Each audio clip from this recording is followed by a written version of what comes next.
जब अपने आप संस्था की शुरुआत 2002 में हुई थी मुंबई में, कमाटीपुरा में, उस समय हमारी जो संस्थापिका हैं संस्था की श्रीमती रुचिरा गुप्ता, वो एक जर्नलिस्ट थी और जर्नलिज्म के सिलसिले में वो मुंबई के कमाटीपुरा रिलेट एरिया में गई थी। तो वहाँ जब उन्होंने महिलाओं से मिली और बात की तो उनको ये पता चला से नेपाल से लड़कियों को अटैप्टेड करके यहाँ मुंबई लाया जाता है और रिलेट एरिया में बेचा जाता है। तो उनका मन ये हो गया सब कैसे होता है सारा इसको हम एक डॉक्यूमेंट्री के तौर पे कैप्चर करें। तो वो नेपाल चली गई अपनी टीम के साथ में और नेपाल में उन्होंने देखा कि सुदूर पहाड़ी इलाकों में काफ़ी गरीबी है, भूखमरी है, रोजगार नहीं है लोगों के पास, और वहीं से ये दलाल लोग जाते हैं अच्छे घरों में नौकरी का लालच देकर, पैसे का लालच देकर, खरीद कर वहाँ से नेपाल से लड़कियों को मुंबई पहुँचाते हैं। ये जो यात्रा है मैं एक जर्नलिस्ट की तरह शुरू की थी। मैं नेपाल के गांव में ट्रैकिंग कर रही थी जब मैंने कुछ गांव में देखा कि लड़कियां ही नहीं हैं। तो मैंने गांव वालों से पूछा लड़कियां कहाँ हैं, और वो सवाल ने मेरे जीवन को बदल दिया, क्योंकि खोजते खोजते मैं बम्बई पहुंची और वहाँ कामटीपुरा नाम के इलाकों में मैंने देखा कि कुछ बच्चियां हैं, लड़कियां छोटी छोटी 9 साल की, 10 साल की, 12 साल की, जो पिंजरों के अंदर खड़ी हैं और कस्टमर आ रहे हैं और उनको पिंजरों से चूज़ करके उन लोग को ब्रॉथल्स में ले जा रहे हैं। तो जब मैंने ये देखा तो मुझे सबसे पहले तो रोना आया, फिर गुस्सा आया, और फिर मैंने सोचा कि कुछ करूँगी। तो तब मैं पत्रकार थी तो मुझे लगा कि मैं इस पर एक कहानी बनाऊँ। तो मैंने एक डॉक्यूमेंट्री बनाई। डॉक्यूमेंट्री का नाम है द सेलिंग ऑफ इनोसेंट्स, और डॉक्यूमेंट्री को तुरंत ही एक बहुत बड़ा विश्वविख्यात पुरस्कार मिल गया, एमी। पर जब मैं स्टेज में थी अमेरिका में, ये अवार्ड वहाँ था, तो जब मैं लोगों की तरफ देख रही थी, ऑडियंस की तरफ जो तालियां पीट रहे थे और मुझे अपलॉड कर रहे थे अवार्ड के लिए, तो मुझे सिर्फ उन औरतों की आंख दिख रही थी जिनको मैंने बम्बई के चकलों में देखा था, जो अपनी बच्चियों को बचाना चाह रही थी इन पिंजरों से। तो मैंने उसी क्षण में तय कर लिया कि मेरे एमी को और मेरे डॉक्यूमेंट्री को मैं अपने जर्नलिज्म का करियर बनाने के लिए इस्तेमाल नहीं करूँगी, पर इन औरतों और इन बच्चों को मदद करने के लिए यूज़ करूँगी। इस तरह की औरतें और बच्चों के लिए हमें और कुछ करना होगा जिससे कि वो शिक्षा की प्राप्ति कर सकें, खाना पीना उनको पूरा मिले, अच्छा घर मिले। तो मैं अपनी एमी को लेके वापस गई बम्बई और उनको कहा कि देखो, मैंने तुम्हारी कहानी पूरी दुनिया के साथ शेयर कर ली है, अब तो हमने जो चुप्पी थी इस चीज़ पर उसको तोड़ दी है। तो बोली ये काफ़ी नहीं है, आपको हमारे बच्चों को बचाने में मदद करना पड़ेगा, तो आप हमारे को आके मदद कीजिए जिससे कि हम अपनी बेटियों को शिक्षा की प्राप्ति दे सकें। तो मैंने कहा ठीक है मैं करूँगी, पर तुम लोग को भी ये लड़ाई में साथ देना पड़ेगा क्योंकि ये लड़ाई हम सबकी है। और उन लोग बोले हम तो कुछ नहीं जानते। तब मैंने उनको एक क्षण का याद दिलाया, जब मैं अपनी डॉक्यूमेंट्री का फिल्मिंग कर रही थी तो एक आदमी आया था, शायद कस्टमर हो सकता है या दलाल हो सकता है, जिसने मेरे को छुरे से डराने की कोशिश की, और वो छुरा बिल्कुल मेरे गले पे उसने रख दिया था। तो मुझे लग रहा था कि मैं तो मरने वाली हूँ, क्योंकि वो बोला कि मैं तुमको यहाँ फिल्म नहीं करने दूँगी। पर तभी जो है 22 औरतों ने मुझे घेर लिया और उस आदमी को कहा कि देखिए, आप अगर रुचिरा को मारेंगी तो पहले हम लोगों को मारिए। और वो आदमी समझ गया कि 23 औरतों को तो नहीं मार सकता, तो वो चला गया था। तो मैंने औरतों को याद दिलाया कि आप जब एकत्रित होती हैं, साथ होती हैं, तो हम लोग कितना बड़ा बदलाव लाते हैं। तो औरतें बोली ज़रूर हम तो मदद करेंगे और हम समूह भी बनाएंगे। तो हमने एक संगठन बनाया जिसका नाम हमने अपने आप विमेन वर्ल्ड वाइड रखा। अपने आप का मतलब तो आप जानते ही हैं, और विमेन वर्ल्ड वाइड इसलिए क्योंकि हम दुनिया की सब औरतों के साथ संघर्ष में जुड़ना चाहते थे जो इसी स्थिति से गुजर रही हैं। हमने एक कमरा लिया बम्बई में और उस कमरे में एक टीचर को रखा, एक चटाई लगाई ज़मीन पर, बच्चों को पढ़ाना शुरू किया। कुछ दिन में जब बच्चे तैयार हो गए तो हम लोग उनको स्कूल में ले गए। तो प्रिंसिपल बोला अरे हम इनको कैसे एडमिट करेंगे क्योंकि ये तो प्रोस्टिट्यूट्स के बच्चे हैं। तो हम लोग ने फिर एक अम्मा समूह बनाया, पहला महिला मंडल अपने आप का, और सब जाके प्रिंसिपल को बोले कि ये बच्चे भी तो बच्चे हैं, और प्रिंसिपल मान गए। और फिर आज मैं आपको कह सकती हूँ कि 30 साल बाद ये बच्चों में से कोई पुलिस अफसर है, कोई शेफ़ है, कोई डोमिनोज़ का पिज़्ज़ा पार्लर का मैनेजर है, कोई गैस स्टेशन का मैनेजर है, पुलिस अफसर है, नर्स है, टीचर है। उसके बाद वो चलने लगा वहाँ प्रोग्राम, महिलाएं आती थी, मीटिंग करती थी, सेंटर खुल गया, सारा कुछ होने लगा। उनके बच्चों को पढ़ाने का भी शुरू हुआ। संयोग से वो फॉरबिसगंज आई 1 साल के बाद। ये उनका अपना पैतृक घर है, तो यहाँ भी उनको पता चला था यहाँ भी रेड लाइट एरिया है, तो क्यों नहीं यहाँ भी काम शुरू किया जाए। उसके पहले आपको कोलकाता में और दिल्ली में काम शुरू हो चुका था। ये 4th फेज में यहाँ पे, तो 14 अगस्त हमारा फर्स्ट ओपनिंग डे, इस कारण 14 अगस्त को ही यहाँ भी ओपनिंग हुआ। उस समय हम लोगों ने एक बेसलाइन सर्वे किया यहाँ के लाल बत्ती इलाके में, तो 50 से 55 घर थे, और उस घरों में आपको 170 से 80 महिलाएं और बच्चियां जो 12-14 साल की थी वो प्रोस्टिट्यूशन में फंसी हुई थी बुरी तरह। जहाँ भी प्रोस्टिट्यूशन है वो सब कास्ट बेस्ड है और जाति पर आधारित है। जो जातियाँ बहुत ज़्यादा पीड़ित हैं और ओबीसी और एससी वर्ग में आती हैं, उन्हीं जाति के लोगों, औरतों को और लड़कियों को बेचा जाता है। दूसरा, हमें पता चला कि ये जातियों को पहले अंग्रेज़ों ने एक लेबल दिया था, क्रिमिनल ट्राइब्स। नेहरू जी ने वो लेबल हटा दिया था और कह दिया था कि कोई क्रिमिनल जन्मता नहीं है, पर स्टिग्मा, डिस्क्रिमिनेशन और जो उनके साथ 100 साल तक हुआ था उसके कारण जो गरीबी थी, तो ये जातियों में अभी भी इंटरजेनरेशनल प्रोस्टिट्यूशन था। तो बिहार में, नजफगढ़ में, राजस्थान में हम ऐसी जातियों के बीच में काम करने लगे। नट जाति है, जैसे सांसी है, कंजर है, पेरन है, इनके बीच में हम काम करने लगे। और हमने ठाना कि हम ये इंटरजेनरेशनल प्रोस्टिट्यूशन को ख़त्म करके रहेंगे। तो फारबिसगंज में एक लाल बत्ती इलाका था जिसका नाम है लालटेन बाज़ार, और वहाँ जो है माँ से बेटी, बेटी से बेटी, पारंपरिक प्रोस्टिट्यूशन चलता था जब हम काम शुरू किए। और लाल बत्ती इलाके में 70 से ज़्यादा ब्रॉथल्स थे जिसमें 300 से ज़्यादा लड़कियाँ थी जब हम काम शुरू किए, जिनको प्रोस्टिट्यूशन में उतार दिया गया था। स्पेशली जब मेला आता था तो हम इन बच्चियों के लिए क्लासरूम शुरू किए, इनको स्कूल तक पहुंचाए, फिर खुद का एक स्कूल भी चलाने लगे। काफ़ी इसका असेसमेंट करने के बाद मीटिंग किए, हम लोग सोचे क्या करना चाहिए, नहीं करना चाहिए, काफ़ी प्लान हुए। सोसाइटी के अच्छे लोग सब, उन लोगों की मीटिंग हमने बुलाई। सब लोगों ने ये सजेशन दिया क्यों नहीं हम लोग एजुकेशन, बच्चों के लिए एजुकेशन पहले फर्स्ट शुरू करें। तो हम लोगों ने उनके बीच में ही एक रेंट से जमीन लिया, जो भी है भी रेंट में, वहाँ हमने बच्चों का सेंटर शुरू किया।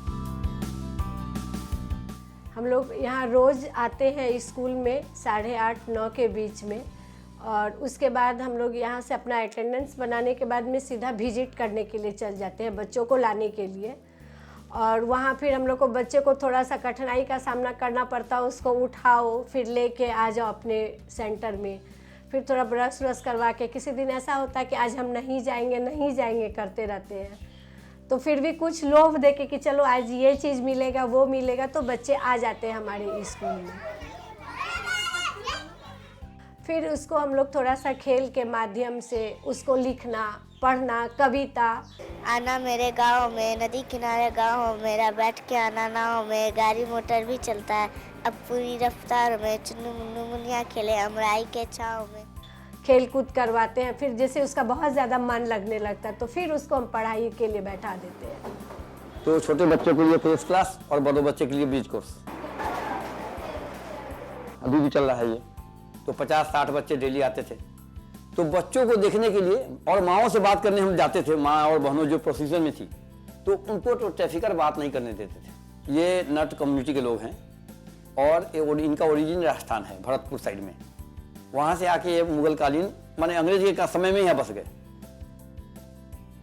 तो यहाँ फैक्टर ये था कि प्रोस्टिट्यूशन में बाहर से या तो लड़कियों को ट्रैफिक करके लाते थे, खरीद के भगा फुतला के, या खुद की बेटियों को जो 10-12 साल की हो गई उसको डालते हैं, इंटरजेनरेशनल प्रोस्टिट्यूशन। तो हम लोगों ने जब देखा थे बच्चियाँ ही खतरे में हैं, आगे इनका फ्यूचर है, तो उनको स्कूल से जोड़ा। दिक्कत यही हुआ कि वो लोग जो है वो लोग गाली गलौज करता था आके, बहुत गाली गलौज करता था। हमको डीएम नहीं बनाना है, कलेक्टर नहीं बनाना है, मेरा बच्चा इससे रहेंगे।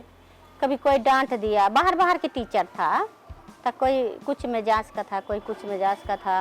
बच्चा बदमाशी तो करते हैं, तो यहाँ के बच्चा कुछ ज़्यादा ही करता है। तो कोई डांट देते तो वो लोग आ जाते, सारा पेरेंट्स आ जाते। एक बच्चा को डांटते तो पूरा नट कम्युनिटी उठ के आ जाते। कोई झाड़ू लेके आता, किसी का हाथ में चप्पल रहता है, किसी का हाथ में बेल्ट रहता है, कोई कोदाली लेके आता काटने के लिए, काटेंगे। इस तरह बहुत कठिन है। और जो गाली है वो तो देता, 24 घंटा देते रहता गाली हम लोगों को। बच्चे आने लगे धीरे धीरे, उनको कुछ खाने वाने का लालच मिला। घर में खाना ठीक से मिलता नहीं था, तो यहाँ खाना वाना मिलने लगा अच्छा, उससे बच्चे आने लगे। पहला तो पढ़ाई के मेरा सबसे शुरू का ये है, पढ़ाई हम यहाँ से ही सीखे। पढ़ाई किसको बोलता है, कैसे पढ़ा जाता है। हम पढ़ के यहाँ पे और सरकारी स्कूल में नाम लिखाए। 5 साल उस स्कूल में पढ़ के, और फिर मैं 3 साल नहीं पढ़ पाई क्योंकि मेरा घर का स्थिति थोड़ा। और उसके बाद फिर मतलब मेरी मम्मी बोली कि मैं प्रियंका को पढ़ाना चाहती हूँ। फिर संजू दीदी बोले ठीक है। उसके बाद संजू दीदी मेरा मतलब टीसी नहीं बन रहा था, आधार कार्ड का, फिर उसके बाद बैंक का अथी नहीं हो रहा था। तो ये सब करके संजू दीदी बोली, तो संजू दीदी बोली ठीक है मैं कर देती हूँ। तो संजू दीदी बहुत मेरे लिए मतलब बहुत दौड़े, कहीं कहीं गए, वो लोग स्कूल टीसी निकालने, तो हर जगह गए। तो संजू दीदी हमको मतलब नाम, फिर उस स्कूल में नाम नहीं ले, तो सर को बहुत मीटिंग सब करके उसके बाद मेरा नाम लिखाए संजू दीदी। और जैसे नाम लिखा के फिर मैं स्कूल जाने लगी। फिर यहाँ पे भी आके कराटा टराटा सीखने लगी।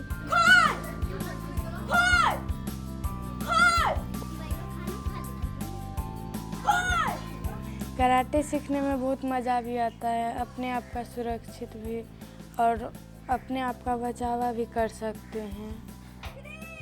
इस तरह से पूरा लाल बत्ती इलाका अब एक हरा बत्ती इलाका बन गया है।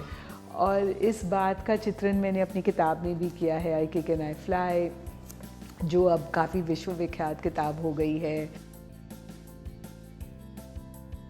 एक लड़की है मधु वाला है, वो स्कूल से पढ़ के बाहर पटना में पढ़ी। पटना में पढ़ के अभी वो बिहार पुलिस में है। ये बहुत बड़ा चैलेंज है। अपने यहाँ में मेरी मम्मी जुड़ी थी, तब ये से हम लोग 5-6 साल से यहीं पर पढ़ते थे। पढ़ाई किए, फिर हम लोग यहाँ पे पढ़ लिए पूरा बचपन से। फिर सरकारी स्कूल में एडमिशन कराए, फिर उसके बाद हम लोग हॉस्टल भी चले गए थे। हॉस्टल से आए तो इसमें जुड़े ही रह गए। फिर अपना पढ़ाई चालू कर लिए सरकारी स्कूल में, उसी के द्वारा हम लोग पढ़े। अपने आप में भी हम लोग रहे। उसी दौरान इसमें सिलाई होता था, पेंटिंग होता था और कंप्यूटर सिखाया जाता था। अभी हम पढ़ाई कर रहे हैं, फर्स्ट ईयर में हैं, और मेरा सपना है कि हम बिहार पुलिस में जाए और अपने मम्मी पापा का नाम रोशन थोड़ा कर पाए।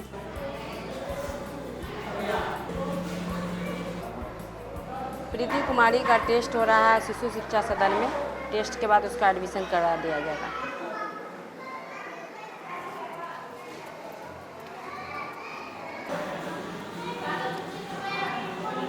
और एक बच्ची है जिसका नाम फरीदा है, वो स्कूल में, यही स्कूल में पढ़ी है।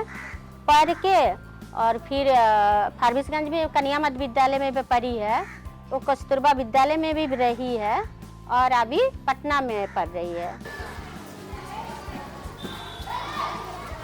मेरा नाम रोशन खातून है और हम उत्तरी पंचायत लेटलैंड एरिया से ही हैं और वहाँ पे रहते हैं। मेरा घर वहाँ है और जो जब से अपने आप में हम जुड़े, जब से अपने आप यहाँ आया उसको हम अच्छा से जाने और अपने आप में जुट के हमको बहुत सारा सीख मिला और कैसे आगे बढ़ना है, कैसे हिम्मत होता है, ये सब मिला हमको अपने आप से। और उसके बाद पूरा निर्भर होके मेरी 2 बच्चा है, एक बेटा और एक बेटी, वो रुचिरा दीदी से ही बात करके उसको स्कूल में उस पर विश्वास करके हम उसको स्कूल में डाले कि पढ़ लिख के कुछ आगे बढ़ेगा। और हम लोग तो पढ़े लिखे हैं नहीं, हम लोग सोचते कि जैसा हम लोग का ज़िंदगी गया वैसा मेरा बच्चा को नहीं जाना चाहिए, इसीलिए कि विश्वास करके हम दीदी रुचिरा दीदी के हवाला दोनों बच्चा के कर दिया। अभी अच्छे से पढ़ रहा है और जो भी फंड आता है, जो भी सुविधा है, सब हमको अपने आप से मिलता है। जैसे कोरोना काल में जो भी राशन और वितरण होता है यहाँ से सब हम लोग को मिलता है। जैसे महीना में स्टेपनी मिलता है, उसके बाद जो भी मतलब यहाँ से सैनिटाइजर जो भी हुआ लोग कोरोना काल में सब मिला हम लोग को। अभी पर भी दीदी लोग बहुत हम लोग की मदद कर रहा है। और साथ साथ में औरतों के लिए हमें लगा कि अगर हम औरतों के लिए कुछ नहीं करेंगे, ट्रैफिकर्स को हम जेल में डालने के लिए केस फाइल किए, उनको डाले, पर औरतों के लिए हमें कुछ करना ज़रूरी था क्योंकि खाना तो उनको पड़ता ही है, उनको कपड़े भी पहनने पड़ते हैं, बच्चों को स्कूल भी भेजना पड़ता है, दिनचर्या चलानी पड़ती है। माओं के पास जाते थे बात करने के लिए, बहनों के पास उनकी, तो कोई बात नहीं करता, घर में छिप जाता था। लेकिन बच्चों के लोभ से धीरे धीरे माएँ भी, बहनें भी सेंटर अपने बच्चों को देखने आने लगी, तो थोड़ा थोड़ा बातचीत का सिलसिला शुरू हुआ। एक साल 2004 के बाद 5-6 तक में ये अच्छा बॉन्डिंग बन गया हम लोगों का महिलाओं के साथ भी। तो हम लोगों ने महिलाओं का एक ग्रुप बना दिया, 22 महिलाओं का महिला मंडल। हम लोग का नाम था महिला जागरण स्वयं सहायता समूह, हम लोग का ये नाम था। हम लोग बोलते थे सेल्फ हेल्प ग्रुप। पहले हम लोग कैसे शुरुआत हुआ, हम लोग छोटी सी उधर रेड लाइट एरिया में रहते थे और हम लोग घरे घर जितना महिला सब था सबको इकट्ठा करते थे। लोग को बहुत बात बताता, जैसे अगरबत्ती बनाए, कहता था खाद बनाओ, और हम लोग बांस बत्ती का तैयारी करते थे, अगरबत्ती भी बनाए। 60-70 औरत थे, सब मिलके बांस के काटते थे, चीरते थे, मोड़ते थे, आटा सानते थे उसका अगरबत्ती का, और उसको बनाते थे सब मिलकर। वहाँ खाना पीना सब भी होता था। धीरे धीरे कितना आदमी आते थे, कितना नहीं आते थे, डरती थी कि हम लोग नहीं जाएंगे, वो लोग जो हम लोग को भटकाता है, भड़काता है। हाँ, ऐसे सोचते थे ना। हाँ। यहाँ बिहार से विदेश ले जाइए, हम लोग नहीं जाएंगे। कम से कम 7 साल अपना खुद का बचत से काम चलाया ना। मतलब बुआ जो हम लोग पैसा पेटी में जमा करते थे, फिर जिसको जरूरत पड़ता था उसको लोन देते थे। फिर उससे 1 रुपया के हिसाब से लेते थे वापस। फिर जो मीटिंग में महीने का 1 रुपया ब्याज, और जो मीटिंग में लेट से आते थे उसको 10 रुपया फाइन लगाते थे, वो पैसा उसी में डालते थे। तो बेसिक्स का एक अंश है इंडियन ग्रामीण सर्विसेज, और उनके साथ मिलकर हम लोगों ने 10 एसेट मॉडल डेवलप किया। ये अति पीड़ित महिलाओं के लिए जो लाल बत्ती इलाके में हैं और जो डीनोटिफाइड क्रिमिनल ट्राइब से हैं और ऐसी जातियों से जिनके साथ पारंपरिक देह व्यापार होता है।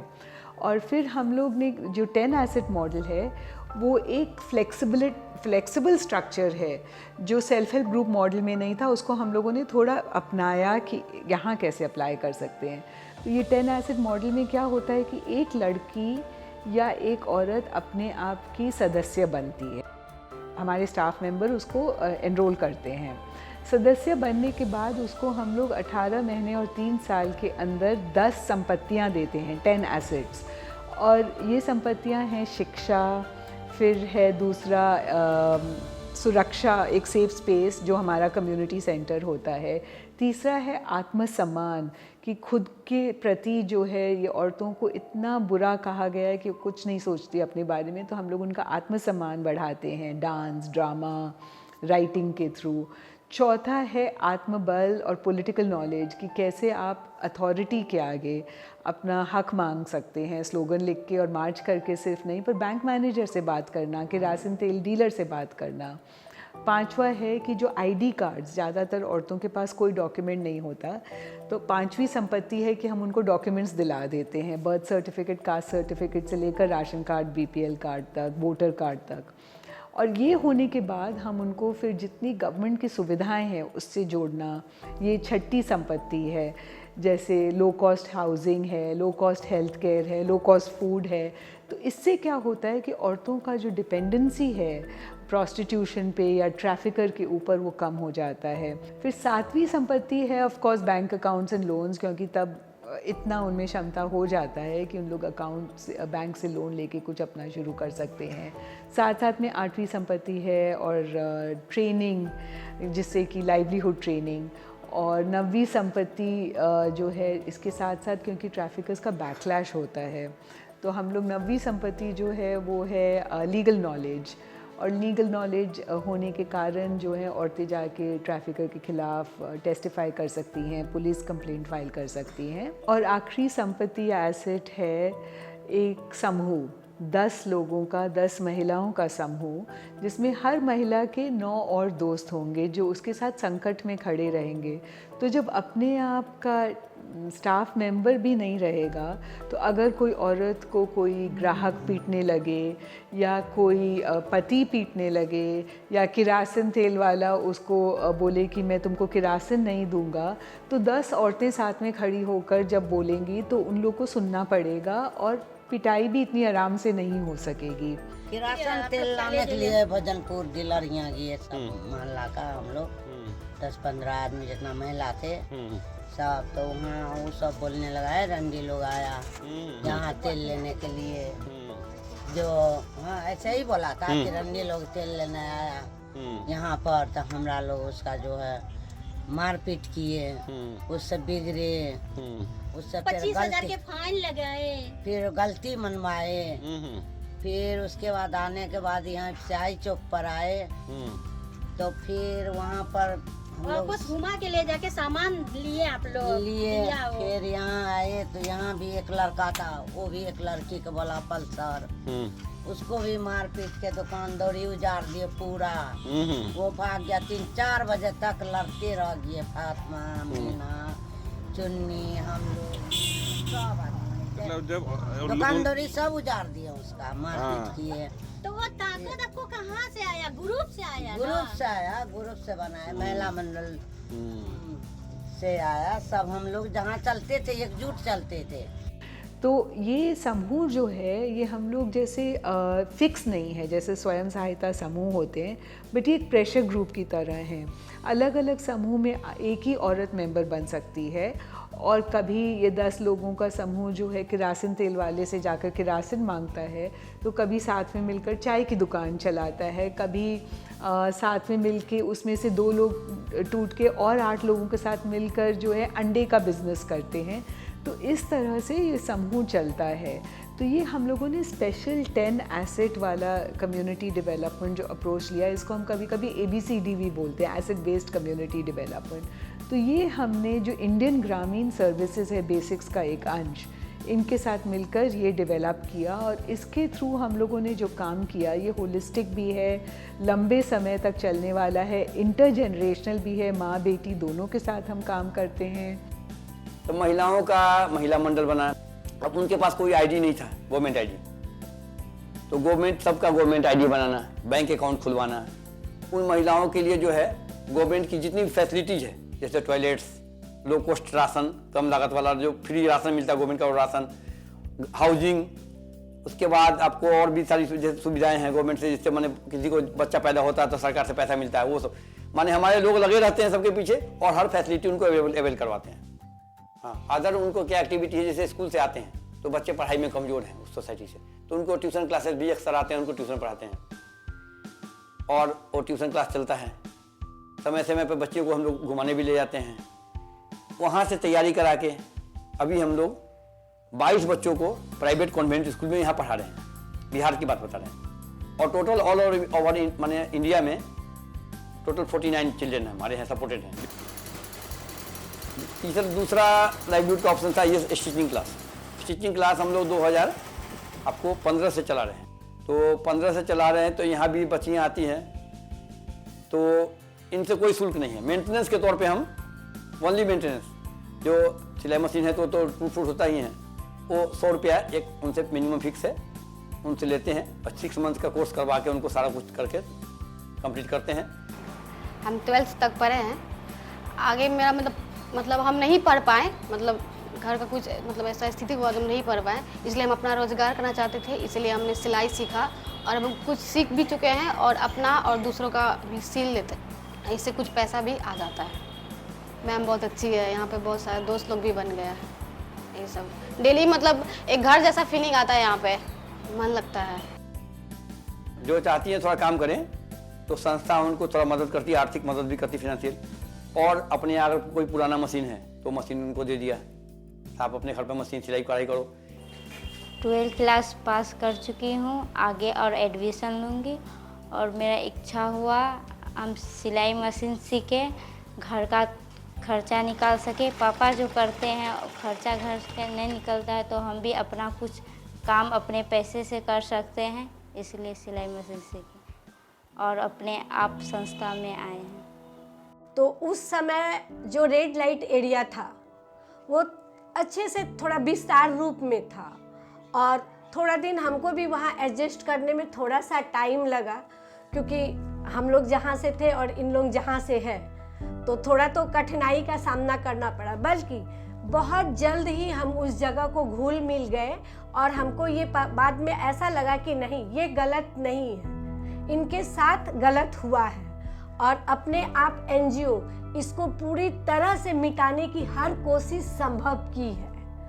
और आज जो है नतीजा यहाँ तक पहुँच चुका है कि यहाँ के बच्चे एक अच्छे स्कूल में पढ़ाई करने के लिए आगे बढ़ चुके हैं, नौकरी करने लगे हैं। किसने के मम्मी देह व्यापार में जो थी वो छोड़ के अपना दुकान करने लगी है और हम वहाँ जब अभी जाते हैं ना तो बहुत अच्छे से उसके साथ बैठते हैं, उठते हैं, चाय पीते हैं, ताकि वहाँ से गुजरने वाले लोग को लगे कि ये अब रेड लाइट एरिया नहीं है, ये बिल्कुल अलग सा जगह बन गया है। अभी का टारगेट हम लोग का जो शुरू का टारगेट है, अभी का टारगेट हम लोग का यही है, पूरा अपने आप टीम का, रुचिरा दी का सोच यही है कि जो लाल बत्ती है उसको हम लोग ग्रीन बत्ती बनाए।